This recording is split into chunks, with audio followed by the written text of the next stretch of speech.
Justamente estamos cerca del día de la Navidad para hablar un poco al respecto, porque estamos en esta época navideña, veo familias que vienen a visitar, las familias se reúnen, viajan, ¿verdad? Por eso me parece quería aprovechar el momento, la época, para poder hablar un poco de la gloriosa y maravillosa doctrina de la encarnación de Jesucristo. Ahora bien, sé que hay cristianos que no celebran la Navidad. Muchísimas gracias. Sé que hay cristianos que no celebran la Navidad porque pues hay muchos mitos o cosas que se le han añadido a la celebración, ¿verdad? Y en gran parte es verdad, de hecho. Si ustedes se ponen a pensar, pensemos por ejemplo en el pesebre, ¿verdad? La imagen típica del pesebre aquí en Colombia. Está José, está María, el niño Jesús, ¿verdad? Está el ganado. He visto que en algunos pesebres ponen cerdos, no sé por qué ponen cerdos, los judíos no comían cerdos, pero bueno, ponen el ganado, ¿verdad? Están los tres reyes magos, que por alguna razón uno siempre es negrito, no sé de dónde sacan eso, pero bueno, ahí están los tres reyes magos. Y la cena del pesebre, si bien es muy bonita, pues no es conforme a lo que tenemos en la Biblia.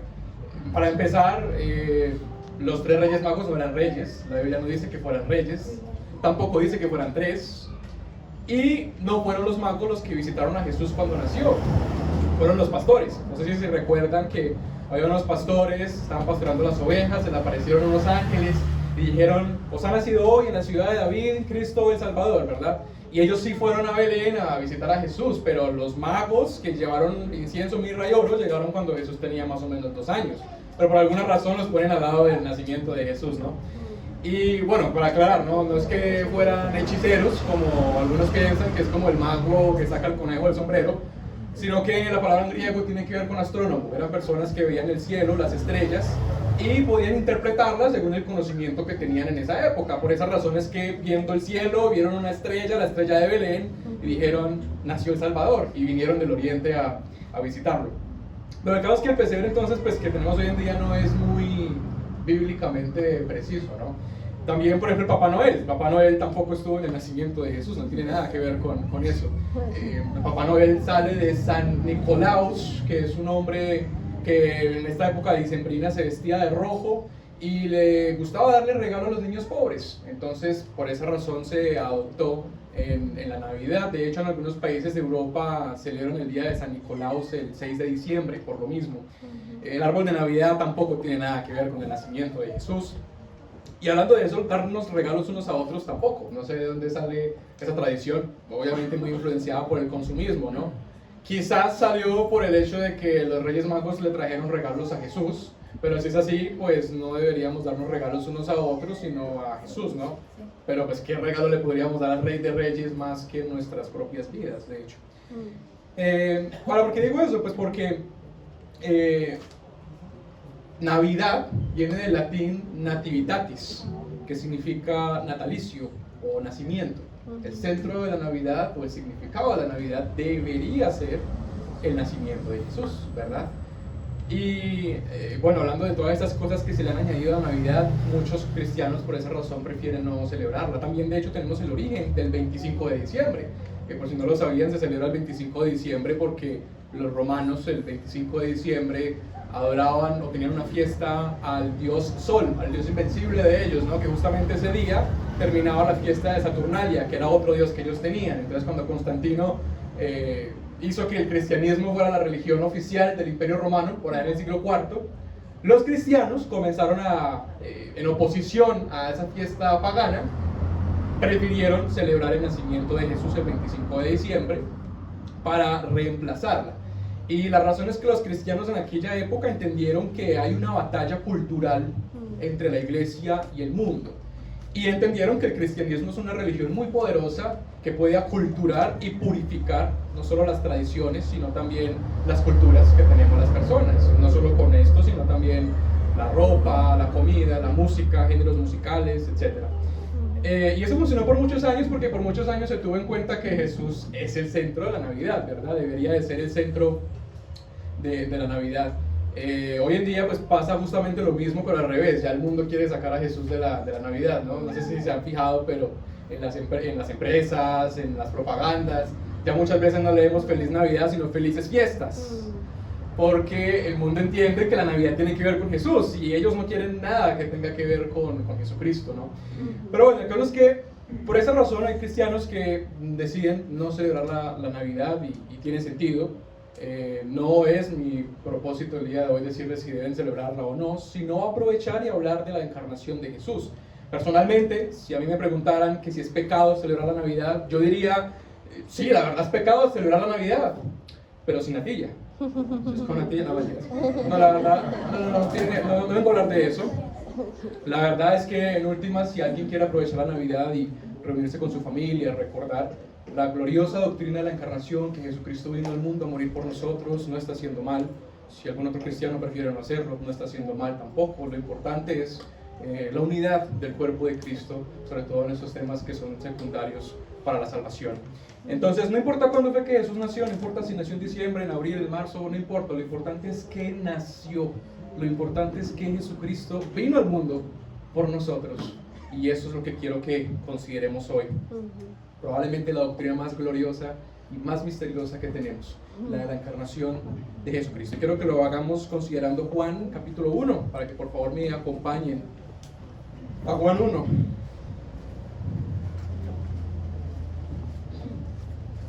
En Juan capítulo 1 leemos versículo 1. En el principio era el verbo, y el verbo era con Dios, y el verbo era Dios. Este era en el principio con Dios. Todas las cosas por Él fueron hechas, y sin Él nada de lo que ha sido hecho fue hecho. En Él estaba la vida, y la vida era la luz de los hombres. La luz en las tinieblas resplandece, y las tinieblas no prevalecieron contra ella. Acá Juan, el apóstol Juan, hace un paréntesis, está hablando de Jesucristo, ¿verdad? Que es el verbo de Dios. Pero hace un paréntesis y habla de Juan el Bautista, que lamentablemente por tiempo no puedo hablarles de él, pero también es importantísimo en el ministerio de Jesús. Pero dice en el versículo 6, hubo un hombre enviado de Dios, o sea, Juan el Bautista, el cual se llamaba Juan. Este vino por testimonio, para que diese testimonio de la luz, a fin de que todos creyesen por él. Aclara, no era él la luz, sino para que diese testimonio de la luz. Aquella luz verdadera, o sea Jesús, vuelve a retomar la idea de los primeros versículos, ¿no? Aquella luz verdadera que alumbra a todo hombre, venía a este mundo. En el mundo estaba, y el mundo por él fue hecho, pero el mundo no le conoció. A lo suyo vino, y los suyos no le recibieron. Mas a todos los que le recibieron, a los que creen en su nombre, les dio potestad de ser hechos hijos de Dios, los cuales no son engendrados de sangre, ni de voluntad de carne, ni de voluntad de varón, sino de Dios. Y aquel verbo, del que estaba hablando al principio, Jesús, y aquel verbo fue hecho carne, y habitó entre nosotros, y vimos su gloria, gloria como del unigénito del Padre, lleno de gracia y de verdad. ¡Qué capítulo! Personalmente este es de mis capítulos favoritos de la Biblia. Este capítulo es maravilloso. Piensa en el nacimiento de Jesús, ¿verdad? En el pesebre, otra vez, en el pesebre. ¿Qué queda del pesebre o qué queda del nacimiento de Jesús si quitamos el pesebre? O sea, si quitamos a José, si quitamos a María, quitamos el ganado, ¿verdad? Los burros, las vacas, las quitamos. Quitamos los 3 reyes magos, quitamos la estrella de Belén, quitamos todo eso. ¿Qué queda? Queda Juan 1. En Juan 1, Juan está narrando el nacimiento de Jesús sin mencionar nada de lo que tiene que ver con el pesebre, nada de lo que mencionan Mateo y Lucas, por ejemplo. Juan está diciendo, aquel verbo, Dios mismo, se hizo hombre y vino al mundo a vivir y a morir por nosotros. Ahora, uno de los motivos por los que Juan escribió el Evangelio de Juan era para combatir el gnosticismo que recién estaba surgiendo en el siglo I. Los gnósticos en el siglo I afirmaban que Jesús no había venido en cuerpo humano como nosotros, que no era de sangre y carne. Y ante esta herejía, Juan entonces escribe su evangelio y por eso da tanto énfasis en la divinidad de Jesús, en que Jesús es Dios, pero que también al mismo tiempo es hombre. Por eso Juan es tan enfático cuando menciona cosas de que Jesús comía pescados, bebía vino, podía llorar, sentía angustia, se cansaba. En el relato de la mujer samaritana llega al pozo de Jacob porque estaba cansado y finalmente pues puede morir y resucitar. Pero entonces Juan es muy enfático en eso, en que Jesús es Dios y es hombre, y hace mucho énfasis de nuevo para poder responderle a los gnósticos, a esta herejía que estaba surgiendo. Entonces quiero que consideremos este capítulo considerando eso. ¿Qué significa el verbo? que veamos la divinidad de Jesús, que Jesús es Dios. Y por último, ¿qué significa que Jesús se haya encarnado y por qué razón se tuvo que encarnar? Entonces comienza, versículo 1, al principio era el verbo y el verbo era con Dios y el verbo era Dios. Sabemos que se refiere a Jesús, ¿verdad? Uno podría preguntarse, bueno, Juan, ¿por qué no puso pues Jesús en vez de poner verbo? ¿No? En el principio era Jesús y Jesús era con Dios y Jesús era Dios. Porque la palabra verbo que está allí en griego significa logos. Como muchos de ustedes sabrán, esa palabra, logos o verbo, que se traduce verbo o palabra, era muy importante para los griegos y para los judíos. Ambos tenían un entendimiento de esa palabra. Los griegos decían que el logos o el verbo era aquella fuerza o aquel poder que había hecho el universo y que lo gobernaba y ordenaba la materia, ¿verdad? Entonces, en ese sentido, Juan lo que está diciendo es, le está hablando a los griegos, le está diciendo, no es así como ustedes piensan. El que hizo el universo y el que lo gobierna es Jesucristo. Es Dios mismo quien se hizo hombre. Por eso dice en el versículo 3 que todas las cosas por él fueron hechas y sin él nada de lo que ha sido hecho fue hecho. Entonces Juan está hablando a los griegos, pero al mismo tiempo le está hablando a los judíos, porque los judíos esa palabra la entendían distinta. Para ellos el verbo era la palabra de Dios. Es decir, cuando aparece esa palabra en la Biblia, tiene que ver con respecto a la verdad de Dios, a la palabra revelada de Dios. Cuando Dios hablaba, se revelaba a sí mismo, revelaba su naturaleza, revelaba su voluntad al pueblo, y en ese sentido revelaba su sabiduría, revelaba su verdad. Juan entonces está diciendo, Jesús es la máxima revelación de Dios. La palabra de Dios no es algo abstracto, es Jesús hecho hombre, lo cual es muy consistente con los libros sapiensales o proverbios específicamente, que proverbios se menciona la sabiduría personificada en una persona. Si se han caído en cuenta, eso tiene que ver con Jesús, está apuntando a Jesús. Juan está diciendo, la palabra de Dios es Jesús, porque Jesús es la máxima revelación de Dios. Por eso Colosenses 1:15 dice que Él es la imagen del Dios invisible.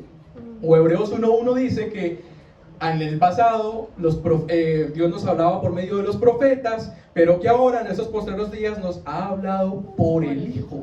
Por eso Jesús podía decir que el que lo ha visto a Él veía al Padre, porque Él es la máxima revelación de Dios. Es lo que Juan le está diciendo esto, es lo que está diciéndole a los judíos. Pero es una palabra muy importante que aplica tanto para griegos y para judíos. Está diciendo, Jesús es Dios hecho carne, aquel que gobierna todo el universo, que sustenta toda la creación, aquel por quien todas las cosas fueron hechas y por quien todas las cosas subsisten, pero también la máxima revelación de Dios hecha carne. Ahora bien, comienza diciendo en el principio era el verbo.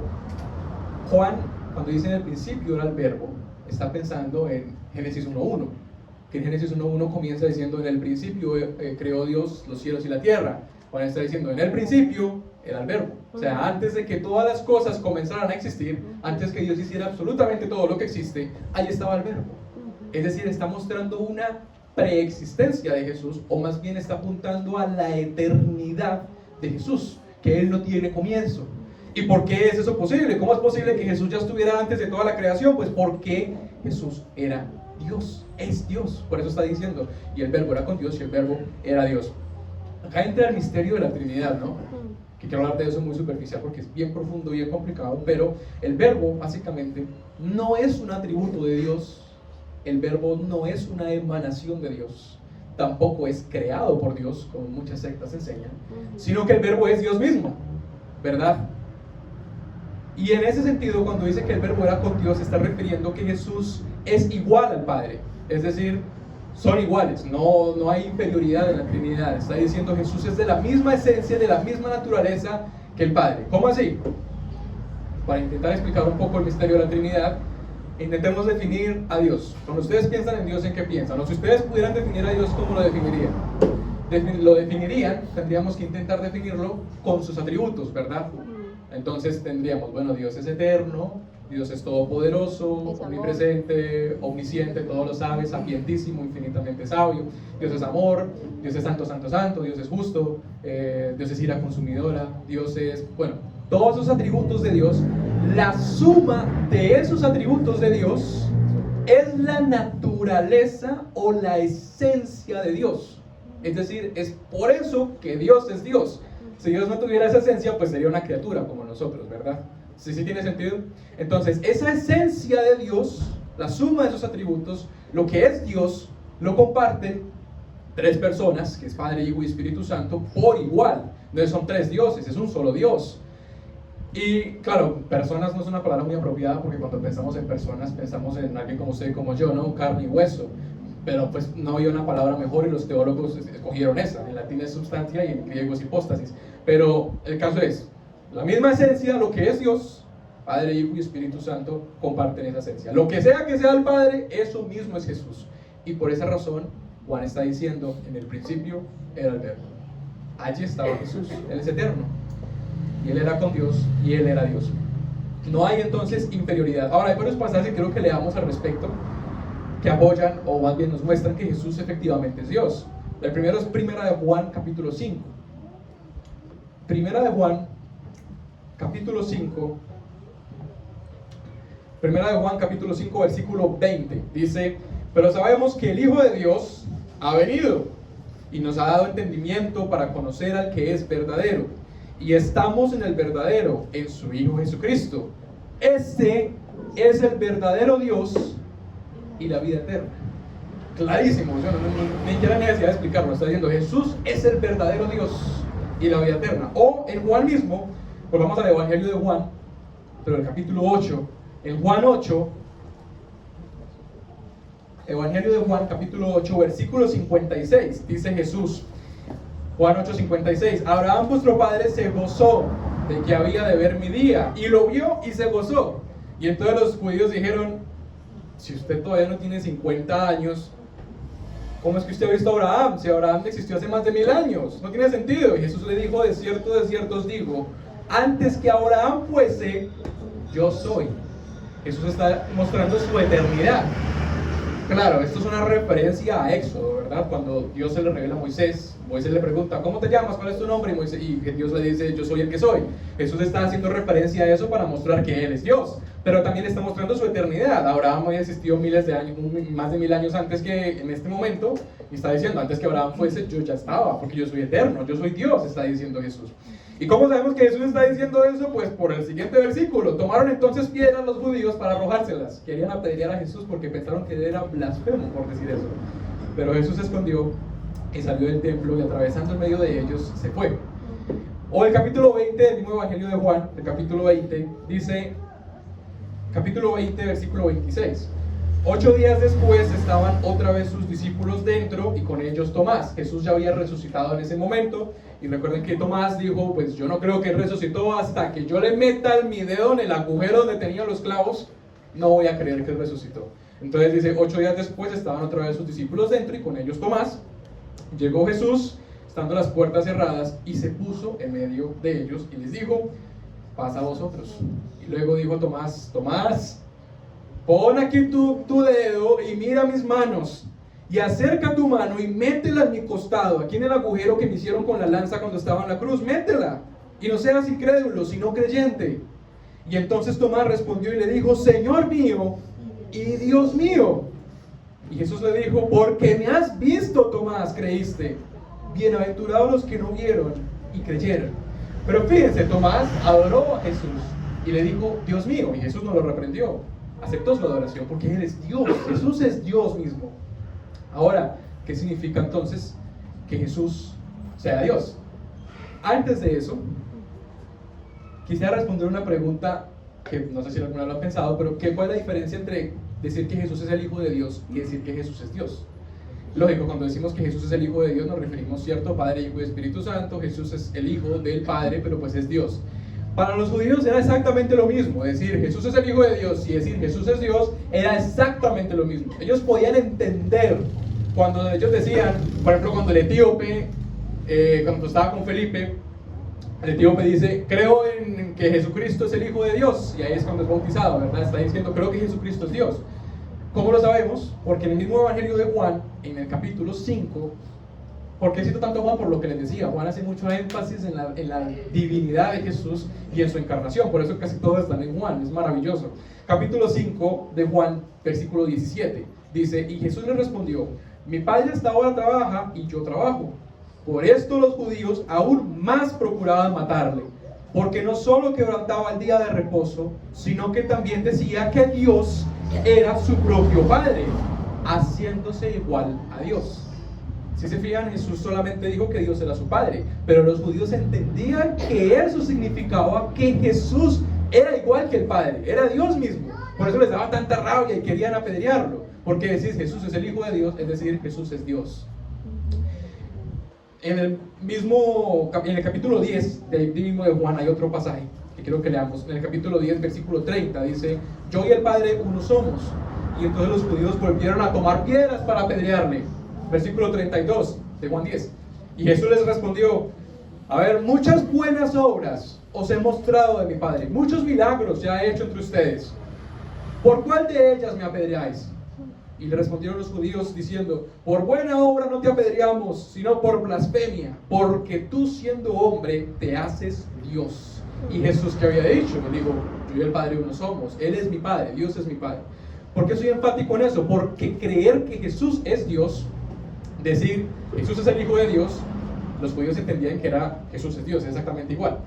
Y eso es fundamental, es como la base más básica del cristianismo. Sin creer que Jesús es Dios no se puede ser salvo. Es eso a lo que se refieren las escrituras cuando dicen yo creo que Jesús es el Cristo o que Jesucristo es el Hijo de Dios, como dijo el etíope. Creer que Jesús es Dios es fundamental, porque si Jesús no es Dios, entonces pues la verdad su sacrificio de nada sirve, que es lo que vamos a ver ahorita. Pero bueno, ¿qué significa entonces que Jesús sea Dios? Que Jesús también es eterno, Jesús es infinito, Él es perfecto, Él es santo, santo, santo, amoroso, justo, ¿verdad? Él es todopoderoso, todo lo sabe, absolutamente todo. Nos conoce a la perfección, tiene nuestros cabellos contados, gobierna absolutamente todo lo que ocurre en el universo. Jesús mismo dijo que no hay un pajarito que caiga al suelo sin que Dios no lo permita. Jesús es Dios. Entonces, ¿ustedes han meditado en eso lo suficiente? Probablemente no, creo que nadie ha meditado en eso lo suficiente. Pero Jesús es Dios. Y eso es lo glorioso de la encarnación. Porque Jesús, siendo Dios, igual a Dios, se hizo hombre. El verbo de Dios se hizo hombre. O sea, John Owen decía que es como el cielo besando la tierra, porque es la entrada de lo infinito, de aquel que es infinito a lo finito, de aquel que es invisible a lo visible, de aquel que es inmaterial haciéndose materia, de aquel que es eterno, que vive en la eternidad, viniendo al mundo y someterse al tiempo, a horas, minutos, horas, días, semanas, meses, etc. Jesús había creado el universo entero. Todas las cosas fueron creadas por Él y tuvo que aprender a caminar sobre la tierra que Él mismo había hecho. Imaginen a María besando a Jesús cuando era bebé, amamantándolo, amamantando a Dios, besando las mejillas de Jesucristo. Estaba besando las mejillas de Dios. Jesús es Dios y se hizo carne. Por esa razón Juan 1:4, otra vez en Juan capítulo 1, versículo 4 dice que en Él estaba la vida y la vida era la luz de los hombres. Jesús es el único que existe por sí mismo. Él es independiente, no necesita que alguien más le dé vida, porque Él es Dios, Él no tuvo principio. Pero en Él está la vida porque Él nos da vida a nosotros, no solamente física, sino también espiritual. Pero todos estamos aquí el día de hoy porque Jesús nos dio vida.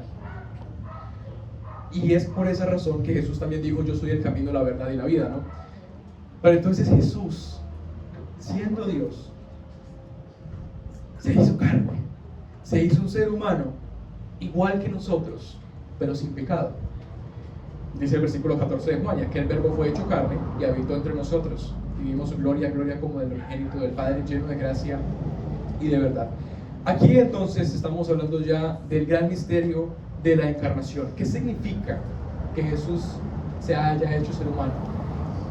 Ha sido muy malentendida esta doctrina a lo largo de los años, han surgido muchas herejías al respecto, pero lo que significa es que Dios, o más bien Jesús, siendo Dios, no dejó su naturaleza divina a un lado para hacerse hombre, ni tampoco significa que hubiera deificado su naturaleza humana. No significa eso. Significa que, recuerdan lo que les dije ahorita de la esencia de Dios, ¿no? La naturaleza de Dios, que Dios es santo, justo. La esencia de Dios, Jesús tiene esa esencia porque Él es Dios. Pero también tiene, y fíjense en eso porque es medio complicado, pero voy a intentar hacer claro.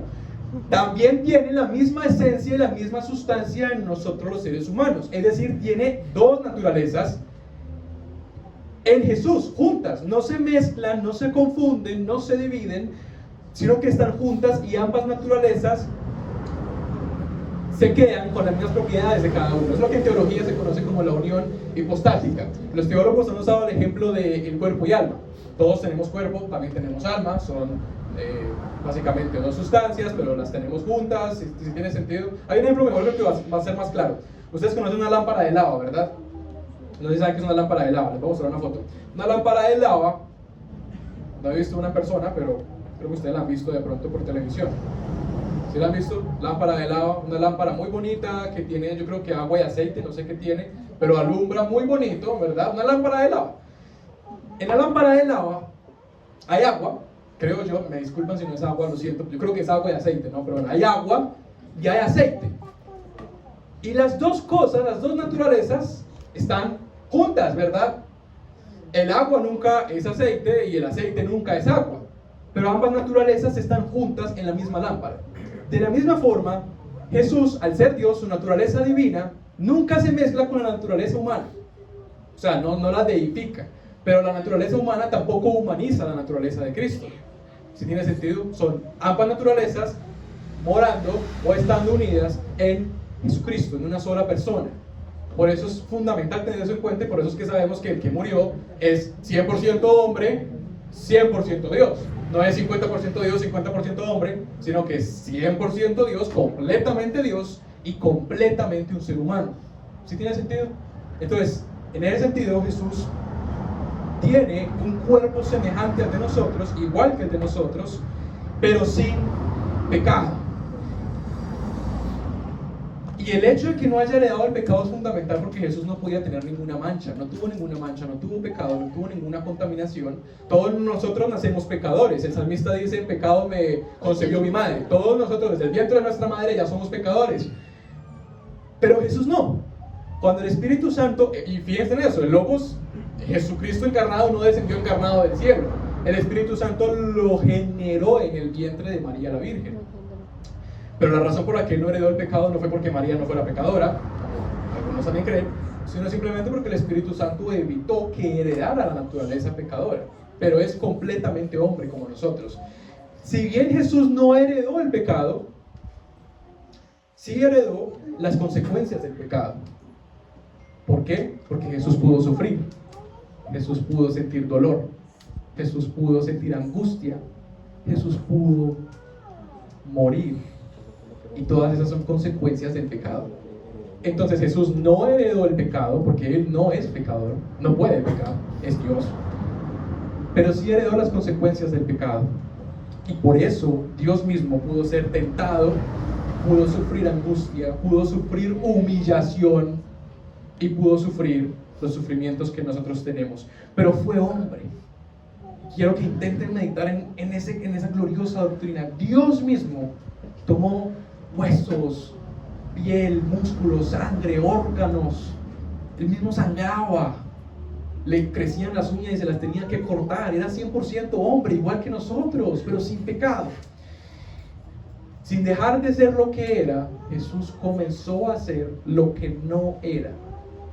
O sea, tomó de naturaleza humana. Y es muy importante tener eso en cuenta, ¿no? Porque Dios no cambia, Él no puede cambiar, pero sí tomó de naturaleza humana. Ahora, por esa razón, Colosenses 2:9 dice que en Él habita corporalmente toda la plenitud de la deidad, porque de nuevo Jesús tiene, soy muy enfático en eso, por eso lo estoy repitiendo, tiene dos naturalezas, naturaleza divina, naturaleza humana, 100% Dios y es 100% hombre, así como, como les decía ahorita. Entonces creo que leamos ahorita Filipenses capítulo 2, que también es importante para hablar de la encarnación de Jesús. Filipenses 2, versículo 5, en Filipenses 2, este es un himno, no parece un himno, ¿verdad? Pero Filipenses 2, 5 al 8 no lo escribió Pablo, sino que era un himno que ya había en la época de Pablo, que los cristianos cantaban en esa época y él lo está citando. Es maravilloso, lo dice Filipenses 2, 5. Haya pues en vosotros este sentir que hubo también en Cristo Jesús, el cual, siendo en forma de Dios, no estimó el ser igual a Dios como cosa a que aferrarse, sino que se despojó a sí mismo, tomando forma de siervo, hecho semejante a los hombres.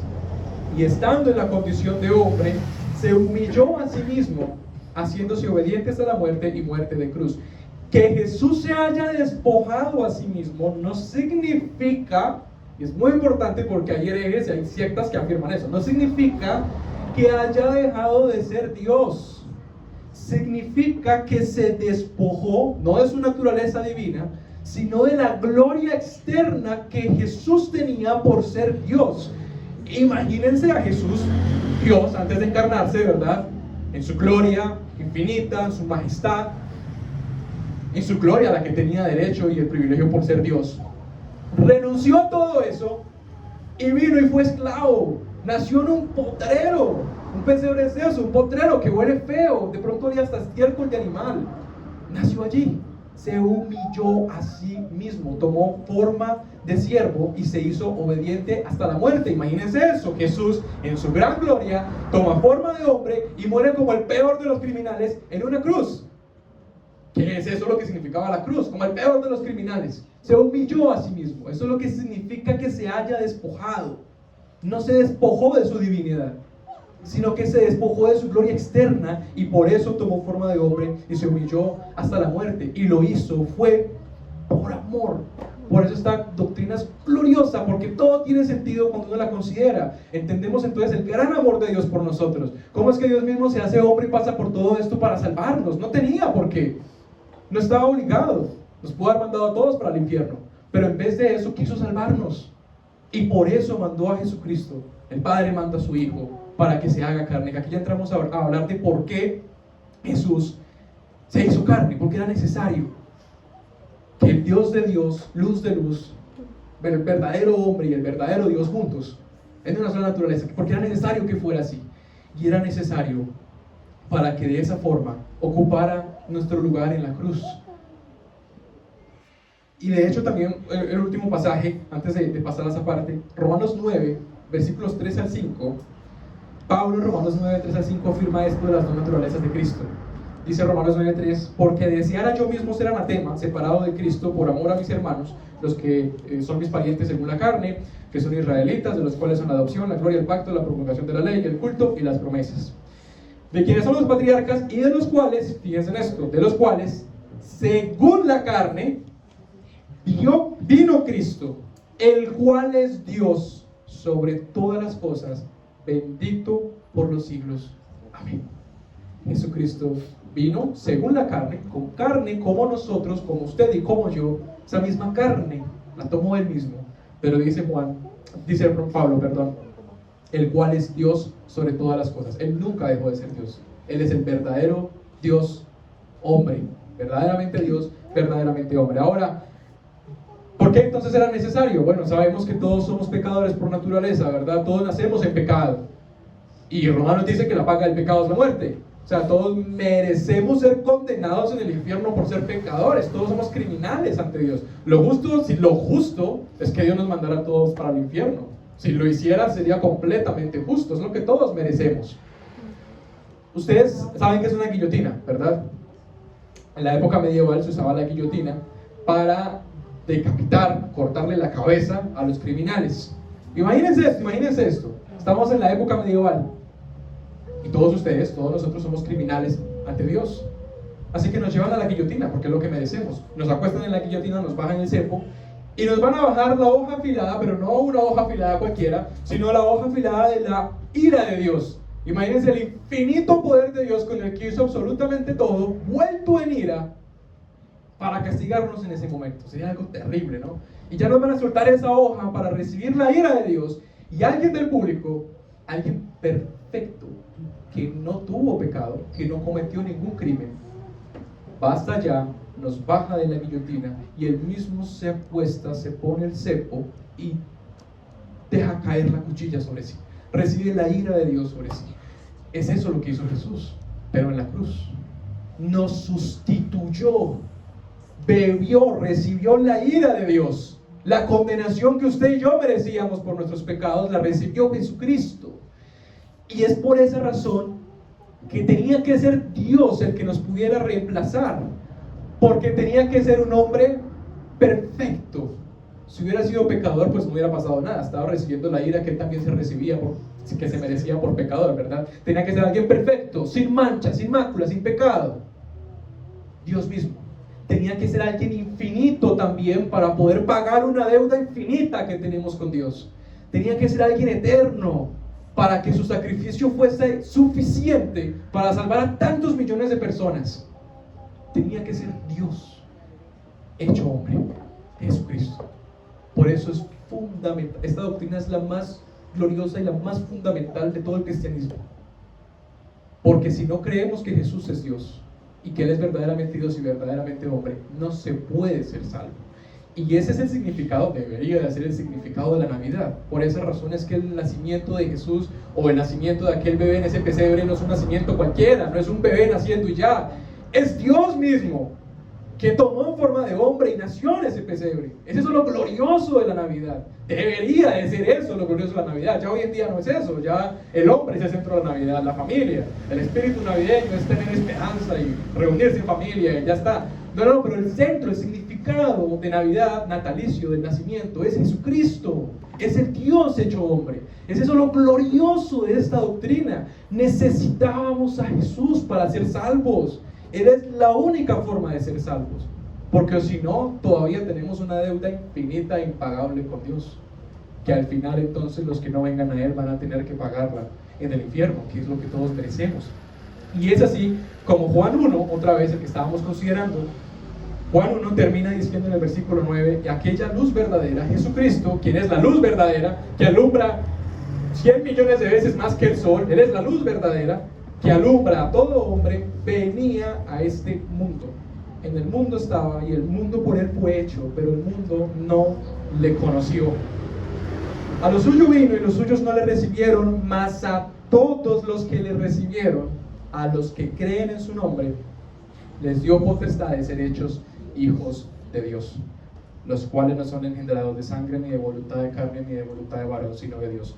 Mas a todos los que le recibieron, a los que creen en Jesucristo, a los que confían en Él, los que creen en estas verdades gloriosas que nos muestra la Biblia, a ellos Dios les dio potestad de ser hechos hijos de Dios, que es justamente la invitación que quiero hacerle a los que todavía no hayan venido a Cristo, que por favor lo hagan, que le entreguen sus vidas al verbo de Dios, al Dios mismo que se hizo hombre para morir por ustedes. Esta es la gran diferencia entre el cristianismo y las demás religiones, que lo mencionaba ahorita Julio en la primera prédica. La gran diferencia del cristianismo y el resto de las religiones es que todas las religiones son el intento del hombre por alcanzar a Dios, por méritos, que es imposible, pero es el hombre esforzándose por alcanzar a Dios. Pero en el cristianismo es Dios mismo haciéndose hombre para venir por los pecadores que nos apartamos de Él y que lo aborrecemos por naturaleza. Es Dios mismo viniendo al mundo por su pueblo. Entonces el que no le haya entregado su vida a Cristo, por favor hágalo. Es la única esperanza que tenemos para ser salvos. Que por favor le entregue su vida a Cristo, aquel que todavía está en tinieblas, porque por naturaleza todos estamos en tinieblas, es lo que está diciendo Juan también. Por naturaleza todos nacemos en tinieblas, no queremos la luz, no queremos a Dios, nacemos en pecado y nadie quiere a Dios. Es como un criminal querer un juez, porque Dios es juez, pero también es misericordioso. Por eso si hay alguien en tinieblas, venga a Jesucristo, que es la luz, la verdadera luz. Y de hecho hay una historia, un cuento que me fascina, es un cuento infantil. Espero que les gusten los cuentos infantiles, a mí me encantan, entonces les voy a contar. Resulta que, tal vez algunos de ustedes ya la han escuchado, pero hace mucho tiempo,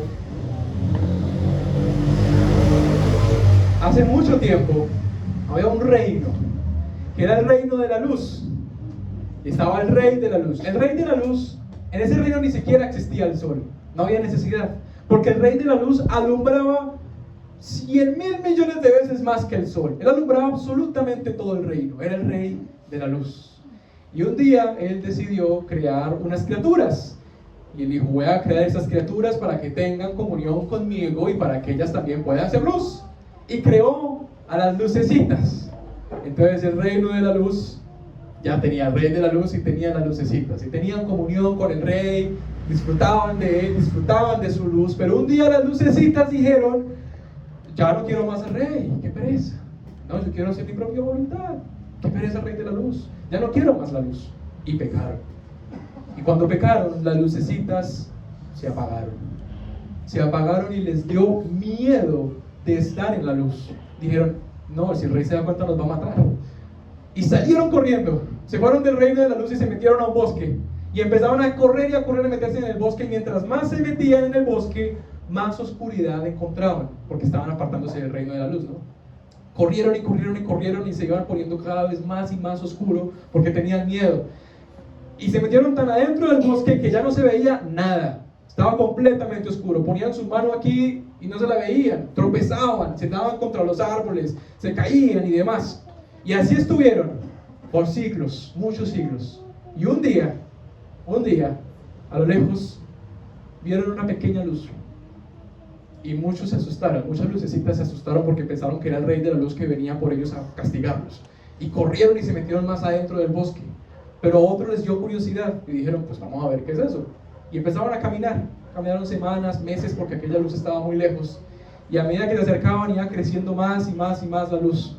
Y cuando llegaron, se encontraron a un bebé del que salía toda esa luz. Un bebé lucecita. Y a un papá lucecita y una mamá lucecita. Y le preguntaron, ¿es este su hijo? Y ellos dijeron, no, es el hijo del rey de la luz. El rey de la luz nos dio su hijo para que pudiéramos volver a tener luz, para que ya no tengamos que estar más en tinieblas.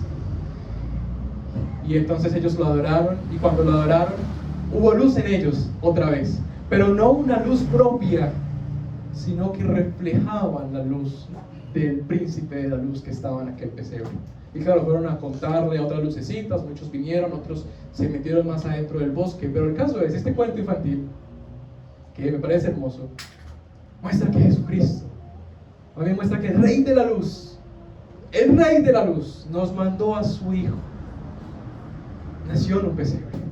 Y Él es la luz verdadera de la que está hablando Juan. Él es la luz verdadera que alumbra a todo hombre. De hecho, Juan 3:16 dice, porque todos lo conocemos, ¿no? Porque de tal manera amó Dios al mundo que ha dado su Hijo unigénito para que todo aquel que en Él cree no se pierda, mas tenga vida eterna. Pero dice el versículo 18 de Juan 3, el que en Él cree no es condenado, pero el que no cree ya ha sido condenado porque no ha creído en el nombre del unigénito Hijo de Dios. Y esta es la condenación, que la luz vino al mundo, y los hombres amaron más las tinieblas que la luz, porque sus obras eran malas. Porque todo aquel que hace lo malo aborrece la luz y no viene a la luz, para que sus obras no sean reprendidas. Mas el que practica la verdad viene a la luz, para que sea manifiesto que sus obras son hechas en Dios. Por eso, si hay alguien todavía en tinieblas, si hay alguien que aborrece la luz porque ama las obras de las tinieblas todavía, le ruego que venga a la luz, al príncipe de luz, para que lo salve, que venga al verbo de Dios, al Dios hecho carne, que vino al mundo específicamente para salvarnos. Le ruego que vengan a Cristo. Y a los que ya lo hayan hecho, obviamente tenemos entonces que ser luz. Jesús dice que somos luz, pero no somos luz propia, somos luz en la medida que reflejemos la luz de Cristo. Entonces, en ese sentido, como dice Efesios 5:8, porque en otro tiempo erais tinieblas, mas ahora sois luz en el Señor. Andad como hijos de luz. Debemos de ser luz. Meditar en esta gloriosa doctrina de la encarnación, abrazarla con todas nuestras fuerzas para entender qué fue lo que Jesús hizo por nosotros y ser luz. Debemos de ser luz. Si decimos que creemos en Cristo, tenemos que reflejarlo. Tenemos que reflejar que Él es nuestro Rey. Y eso no solamente ahorita en Navidad. Qué rico si hay alguien que le guste, que quiera reunirse con su familia, compartir de Cristo, compartir de este misterio de la encarnación. También a los que no quieren hacerlo, está bien, pero sean luz aquí en la iglesia, unos con otros. Velen por la unidad de la iglesia, del cuerpo de Cristo. Sean luz en su trabajo, en el estudio, con la familia, con los amigos, etc. Reflejen que ustedes ya no andan en tinieblas, sino que ya vinieron y conocieron aquel verbo de Dios que se hizo hombre a morir por ustedes. Oremos, si les parece. Padre, gracias por esta maravillosa doctrina de la encarnación de Jesús.